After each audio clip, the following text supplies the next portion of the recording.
I tried to talk to the gentleman behind me, John, the other day, and he said it's put me in with Habentech. Habentech is disability under a care plan. Now that's strings attached again.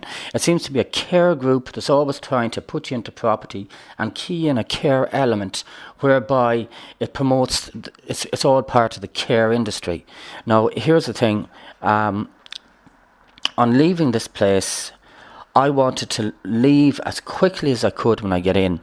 In this place, they're jumping for joy at a chance for us to move on and be independent. That being the case, how do you answer that my PATH application, when I first moved in, as a vulnerable adult, not as somebody necessarily with schizophrenia or dangerous, that my PATH application was allowed to expire and I wasn't told about it. If you wanted to move me on when I was under high priority, you'd have told me about the PATH application and you'd have moved me on. You didn't. You allowed it to expire. Why did you allow it to expire? Now tell me about it. There is no expiry for this. There is no expiry. What is important is if you engage with staff will support you with your housing, with your move on. Now, okay, I understand you don't want the support, that's fine. Then you're interested for the move on, independent living. That's yeah, if you let me finish. Independent living, that's fine. Then a proper application is done, then you engage with staff, you provide any... Okay, that's not what happened. We're going around in circles. There was a PATH application and you didn't move me on. And then when the PATH application expired, you were complaining about me not... You were complaining about me not moving on when I had a chance, and if you really wanted to move me on, you'd want along with that application. Here goes the third point. You indicated that you believe that a court transcript is a true reflection of events, and that you were not able to determine if look-ahead staff gave statements or whether it was the evidence of CMT.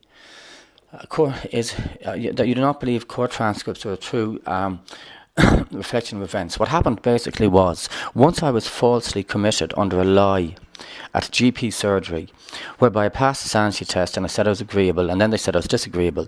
I can do it really quickly for the benefit of the people around me. What happens is, when you say you're disagreeable and they leave after the sanity test, they immediately have their answer and commit you there and then. The fact that they went away for an hour and had to think about everything I said, and then came back and said I was disagreeable, that decision took an hour. If I was actually disagreeable, they wouldn't have come back an hour later and it would have been instant. The reason it took them an hour is because I didn't say I was disagreeable. I was committed under a lie.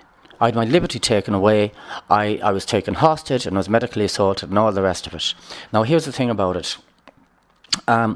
Once I was in there was evidence given to... Okay, I'll stop it here. What's it say here? When I met you at Look Ahead, you gave me a copy of page of tribunal report. Oh yeah, this is easy. Oh my God, this is ridiculous. Staff. The report includes staff from Look Ahead, and the report at this tribunal includes staff from Look Ahead, and no oral or written submissions were made by Look Ahead. I can therefore confirm that Look Ahead staff did not make any oral or written submissions to any tribunal regarding you or in any way connected with you. In other words, no information came to the tribunal about me living here. When I was at the tribunal, it said I was misbehaving here. On the Dr. Jolly complaint, report into the complaint I put, he said I was misbehaving here. It was also said that I was going around taking people hostage. Now, I can't say anything about that, but on the court report, whatever the hell you want to call it, the tribunal report, it said I was misbehaving in the building, which was an account of what was said at the tribunal. For it to be said that I was misbehaving in the building on written evidence from the tribunal, and for it to be said there and then that day, meant that information about me misbehaving in the building was communicated from here. They didn't get it from ours. So you were telling them that I was misbehaving in the building and that it affected my losing my liberty. So for you to say no is a lie because it's written on a court report, what have you got to say to that? Ronan, I have put it in black and white in this letter to you that we have not submitted any oral or written information about you to the tribunal. We haven't. Okay, I won't take your word for it. What I'll do is I'll look at the tribunal report, and on the tribunal report it mentions I was misbehaving in the building, and on the Dr. Jolly, whatever you want to, have you heard that name like that, Dr. Jolly? On the Dr. Jolly, the senior consultant at Charing Cross Hospital, on the actual response to my complaint, he's actually said in that I was misbehaving in the building, etc. Now, information about me in the building was given.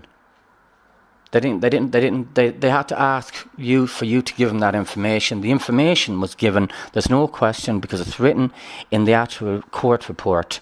And I was there at the time and I remember it being said, if you have a problem with that, take it up with the magistrate and take it up with the senior consultant. And that's contradictory to what you're saying. Take it up with the magistrate, but it happens to be true. I'm sorry. I'm sorry if you're saying otherwise, but it's written down in the court report. I can say what you want. I'm just going to read this out. Yeah. Well, I have put it in writing for you, Ronan. No, it is written. Anything. It is in black and white. You can read that. I'm sure in your mind. Okay. Yeah, if the court paper, the tribunal paper, if it says that Look Ahead provided this information, you show me, and I could do it right now. I could do it right now. Yeah, because I don't think there will be any tribunal documentation. Okay, that's enough. You're going from the specific to the general to dilute things. So here goes.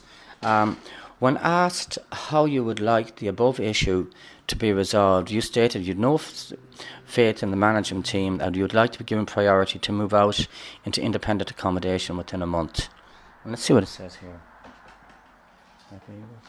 Engage. Oh, yeah, here you are again.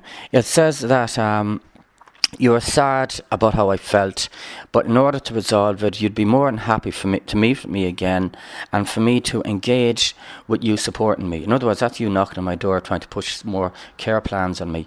I was first came into the building, you forcefully dispensed medication to me. And you said you don't dispense medication. There's cups out there, proof that you do dispense medication. Even when I was allowed to self-medicate, you took my repeat prescription and you still went to the chemist. The thing being that you received the medication every day in the office and you bully me into having to be there and take it with you, and somehow this is part of some support plan, or somehow by you forcing me to take the medication that you're given to me, you're caring for me and therefore you've involved yourself in my care and I volunteered for it. I never volunteered for it. And when you were taking that medication from the second chemist while I was medicating from the first, that medication was dispensed outside the law. That was a legal dispensing of drugs. Basically, by law, that's drug dealing. Ronan, when you say you, are you referring to me as yousef? There's different types of you. There's you plural, there's you singular. Okay, or maybe... You singular basically means you. You plural means you collectively, well, you as a group. You can one say you obvious, as a group. One obviously, I haven't... grammar. Normally, I don't deal directly myself with the medication. But the most important is you have the right to take or not to take medication. Because, nobody is forced to take medication. Even if you speak to your care coordinator or the doctors, Yeah, that's in theory. If that's the case, why are you forcing me to take it each? Well, it's on camera. People are in the hallway, and you make us take it, and if you don't, you report us, and people are in fear of losing their liberty. And by having us on camera taking the medication,